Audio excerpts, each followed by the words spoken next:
everybody, this is Rust and Rose of Metalholic Magazine and Metal Nation Radio, and joining us tonight, Chris Dinsmore of Mudface. How are you doing, man? I'm doing great, man. Glad to be here. It's great to get a chance to talk to you. I've been tooling around in the Jeep this week, listening to the Bane of Existence. Your new album came out last week, or the week before, I think it was. And It's a fantastic record, so I'm excited to sort of talk about it a little bit, if you're up for that. Absolutely. All right. Now, I'm actually from the Bay Area myself originally. Of course, my era was back in the Stone and Omni days. I don't even know if either of them are around anymore. No, they're not. But, yeah, I remember those days myself. I used to do a magazine out there when I first started called The Informant. That was, I don't know if that was before your time or not, but... I remember that. Yeah, me and Andy Hernandez put on the first Thrash Awards, did a lot of concerts and whatnot.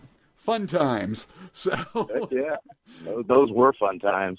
Yeah, the Bay Area is such a wonderful scene, and I'm starting to see a lot more great bands come out of there, obviously Mudface being one of them. So you started Mudface just over a decade ago, I think it was, and over the last 10 years, the lineup sort of changed and evolved, morphed, if you will. Has the band's musical direction remained the same as when you started, or has it sort of evolved throughout the process of new members coming on board? I think all the root element of what we're about is still there. I mean, we've always kind of prided ourselves on sort of having the thrash element in the music, but still really big on dynamic and really big on groove. And that has sort of kind of been the blueprint for this band from the get-go. Yeah, I kind of look at it, a band as almost like a football team. And, a team has a philosophy and a vision. And, as long as the visionary is still in the band with the idea and the concepts of what you want to do. And then, obviously they bring, the other members bring to the table what they bring to the table and kind of make it their own. And yes, it does evolve over time, but I think the root elements of everything is still there. Nice. So the Bane of Existence is your second full length, I believe. You had a couple EPs in there as well. Tell us about the album from your perspective, how maybe the evolution from the previous stuff, and just your thoughts on the record overall, and then maybe we can go through each track and sort of talk about the record. Well, I think with the Bane of Existence, I think obvious, for us, the big thing was just the musical growth was definitely there. I think songwriting and everything just, sort of evolves over time. And, of course, it's not any easier when you're changing up people all the time, because it's almost like you're kind of taking two steps back and then you're kind of going forward again. I mean, the vision is still there, but it still doesn't take away from the fact that, the members kind of have to get a feel, new members have to get a feel of what's going on and, and incorporate, and, sort of feel where they fit in.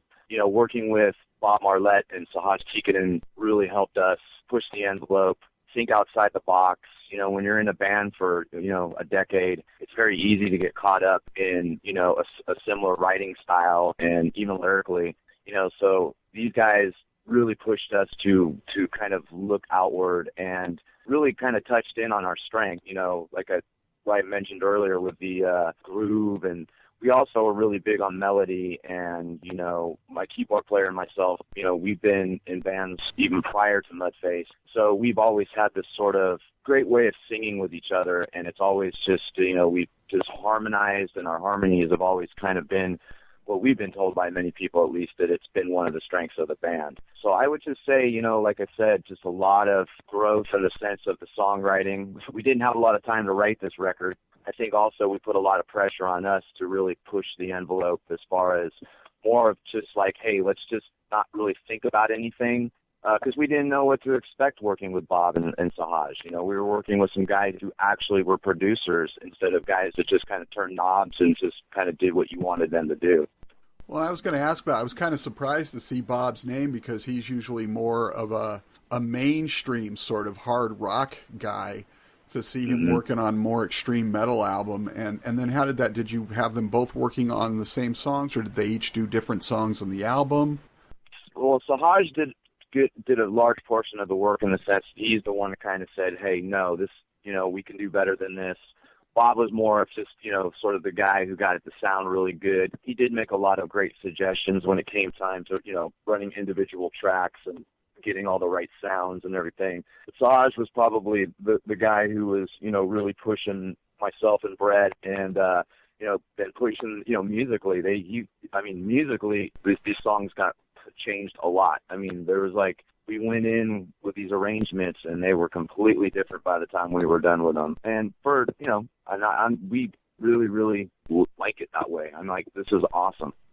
Just great to really make us think outside the box and think that there are better ways to do things and not just the way that you're used to doing. Well, and that's what a producer should be there for. A lot of times they get in there, they think they're part of the band. They're actually supposed to be apart from the band to allow you to see stuff that you couldn't see from within. And those are both great producers. I've always been a big fan of Bob's work, and the album came out wonderfully. You also, you were talking a moment ago about the vocals and stuff that you do with Brett, and it is something that's part of your band that really stood out for me when I was listening to the record. I thought it gives you guys something that a lot of other bands don't.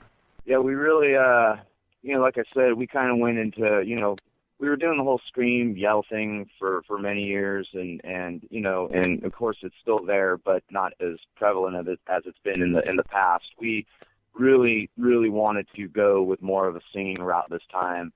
I had a lot of our fans were just like, I'd like to hear more singing from you guys. You guys have this, you guys match well together, and it always sounds really strong when it comes out, especially live. And, so, we kind of always kept that in mind. Our fans are important to us. We're always taking into account what they think as well. But ultimately for ourselves, we knew that this was something that we wanted to do going into it. And I like the fact that we had the pressure, because it really just kind of opened the floodgates as far as the creativity from our end. Well, let's go through the album, because you got 10 great songs on there, and they're all exciting tracks, and I sort of want to get the backstory on them a little bit, if you could. Whether it's, I know some bands don't like to talk about what the lyrical content means, and if you don't want to go there, I understand that, but maybe how the song came together. You said a lot of these songs sort of evolved once you got in the studio, as so many of them do. But let's start with Fed to the Lions, the first track on the album, which is a fantastic number. Fed to the Lions was a song that was probably one of the first songs that we wrote with the new lineup. Robert and Grant, Robert was actually kicking this riff around, and he sort of put together an arrangement that he felt fit. And actually, that's probably one of the songs that wasn't touched all that much as far as, from the producer's standpoint. They pretty much liked the way it came out. As far as the lyrics go for that song, I was really interested a while back when I started seeing other countries were starting to kind of sort of fight back at their governments and sort of overthrow their rulers. And I think Egypt was one of those countries, and there was another country as well. And, I kind of see a little bit of that. I kind of feel like the more and more we live, I'm kind of starting to see like we're like pushing back on, like, we're not going to take this, and so yeah, that's essentially what that song is. It's just fighting back and saying no to your world leaders, and and saying that the people actually have more to say than what you're giving, or what you're allowing us to do. You know what I'm saying? And that, interestingly enough, ties into Hellfoot, because what I got from that is the decline of our country, where we're going right now. And I honestly think we're on our way towards another civil war, because I think that's the only way this country's ever going to get out of the downhill slide that it's in. Tell us about Hellfoot, because as soon as I listen to that, I'm picturing Trump and all the crap that's going on in this country. And well, I think with Hellfoot, yeah, I mean, I'm actually going in a different direction with that song, but I can totally see what you're saying. For us, this song was more kind of a little bit more personal, in the sense that, as I've kind of explained, we in life you make choices, and the choices you make kind of sort of carve your life's path. And for some people, you're going to live and learn, and you're going to become a better person because of it. For other people, you're going to continue to make bad choices, and it's going to sort of be your own personal hell. And then for some people, they don't have a choice in life. The choices are kind of, they've been dealt a card. With the song Hellfoot, for me personally, it was just I had made some choices in my life that weren't the best.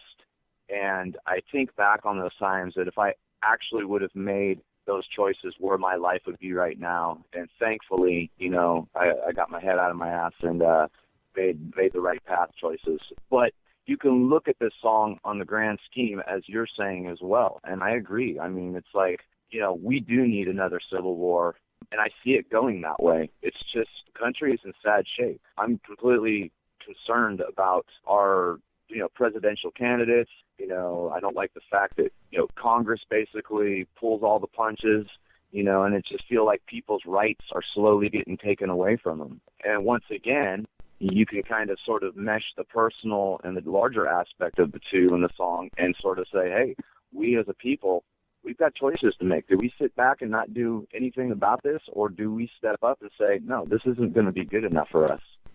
And I now see what you're saying about the song and everything, and I probably would have caught that perspective at a different point, but I've been so obsessed lately with what's going on in this country. I mean, you see all this groundswell for somebody like a Bernie Sanders, and you know it's pointless because everybody in the country could vote for him, and the DNC is still going to give it to Clinton because she's bought and paid for, and the big money people are the ones that decide who the presidents are.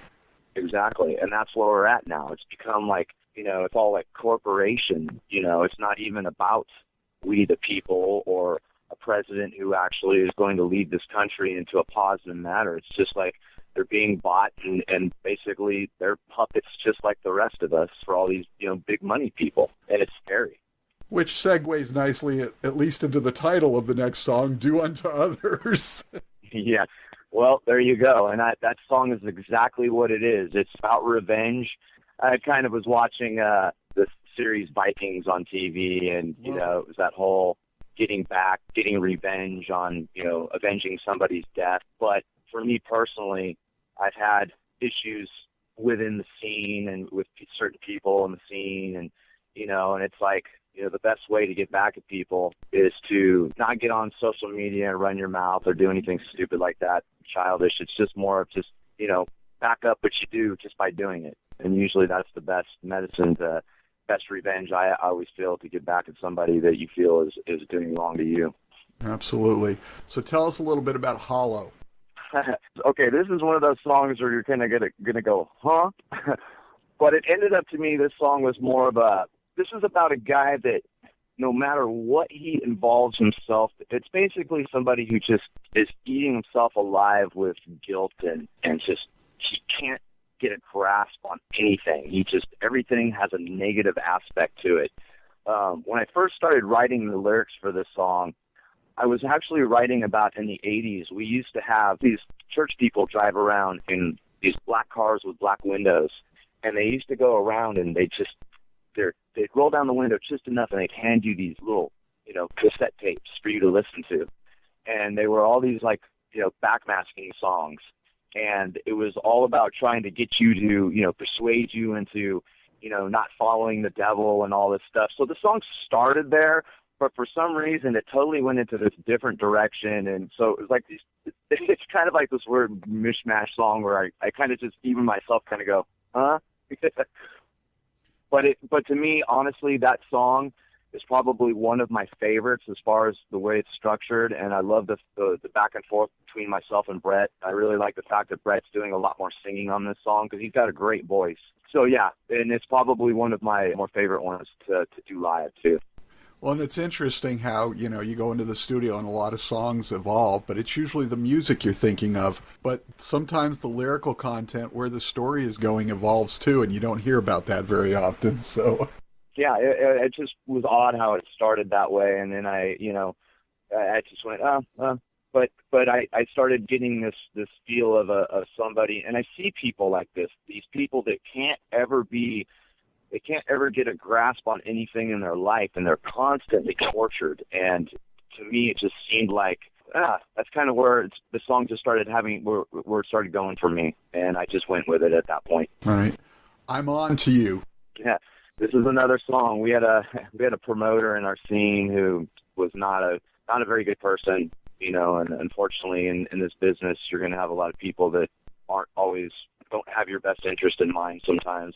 And so once again, this is a song where I just kind of sort of vocalized it and and got it out. But this song can pretty much parlay to anybody in life. I know a lot of people that have come up to me and said, you know, the song means this to me, and I'm feeling the song. And you know, as far as live, it's probably one of our bigger energy songs that really gets the crowd going too. So yeah, it's a lot. This song's a lot of fun to play. Yeah, and cathartic lyrically for you, but also for listeners to sort of get that aggression out listening to the song. It can be personally cathartic in the moment too. Well, and that's what I like too. Is the song will always mean something to me a certain way, either how lyrically or even musically it speaks to me. But I like to get other people's impressions of what it means to them. To me, because it's music and art, I feel is like, you know, when you're creating it, it's your baby. But as soon as you put it out there to the world and giving birth to it, it's no longer your baby. It's everybody else's baby. So I kind of look at it as the whole village coming around and saying, you know, hey, you know what this song means to me, and this is what it does for me. And I enjoy that. That makes me feel good. It makes me feel like people are paying attention. Yeah, we always say we create art for ourselves, but the truth is we're always creating it for other people because we want to impact and touch other people in some way. Absolutely. Otherwise, why put it out there? So, the tree from which men hang. Just your good old-fashioned, you know, back in the cowboy days, you know, how the law was handled back then. The song to me has a really cool, at times almost neurosis type of vibe in the breakdown. For some reason, to me, it just has that real dynamic feel. A band Brett and myself are heavily influenced by. Musically, you know, Grant had sort of structured the riffs a certain way, and then we sort of kind of messed with it a little bit and found this really good happy medium. And then Sahaj came in, and he kind of had some ideas on it, and yeah, it turned out to be this really cool song, but just a really good old-fashioned, almost sort of like Burning the Witches, you know, type of song, but at the same time, sort of going into that whole cowboy days where, you know, where the law was handled by hanging people. Which of the songs on the album changed the most dramatically in your mind? I would actually say Hellfoot was definitely one of them. That song had a completely different arrangement when it started. And then just, you know, the chorus was already there. That never changed. But the way the song was structured and even the way the lyrics were attacked was a little bit, well, not a little bit, it was a lot different. So I would say that song, and I would definitely say Hollow. Hollow is completely different other than the intro and the lyrics, the verse lyrics. Everything else in that song is completely different. All right, so winding down our track by track, we got the last four. Kill Shot.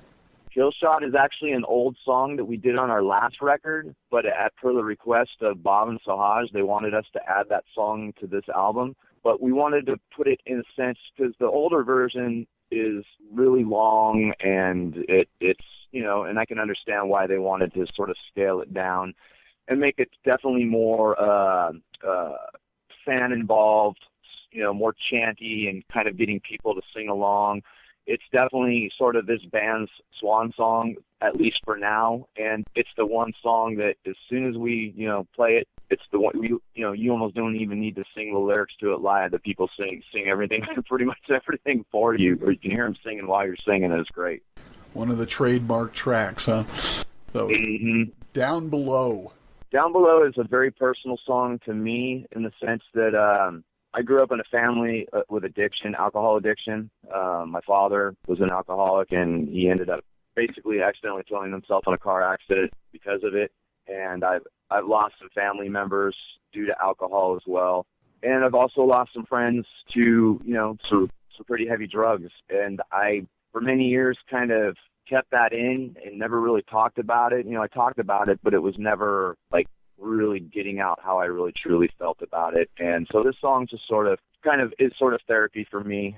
And as far as the song itself, musically, it's a great tune. We really love that. That chorus also changed. That whole breakdown was something completely different, but the lyrics, for the most part, were always the same. And, you know, the verses and everything were pretty much the way they were, just structured much differently now. It's interesting because when you were talking about that, I immediately thought back to what you said about Hollow. And I work I told you, I think before we started doing the interview, that I work in a women's prison, but it's a women's prison that's all about alcohol and drug addiction and rehabilitation. And I used to work at the men's doing the same thing. And I sometimes think of some of these women in terms of what you were saying. They just keep making these bad choices, and it all comes back. Every negative choice we ever make in life comes back to some root insecurity, and until we deal with that, we keep going down that same path, and that's where all the addiction and stuff comes from, and making those continual choices on many levels. Absolutely. It's the ghosts that just sort of are always going to hide in your, in the back of your mind. They're always going to be there, and until you can actually, because it's really funny how much people want to hold on to stuff, and they don't realize how much they are, you're torturing your own self by doing that. And like you said, you continually will make bad decisions or bad choices, because of that, and so it's, I've learned, as I get older, as I've gotten older, it's, it's not good to hold on to burdens or anger or sadness. I mean, you'll go through your phases, but eventually at some point in some time, you need to talk about it and come to terms with it. Absolutely. All right, so Anthem. Yeah. This song is definitely about, there's a lot of hate in this world, and so it's kind of a song basically hating the hater. And, this would fit perfectly with somebody like Donald Trump or somebody like that who's just, I almost kind of wonder if he's just playing a game with everybody. I'm waiting for him to come out and just go, you know what? I just wanted to exploit everything that's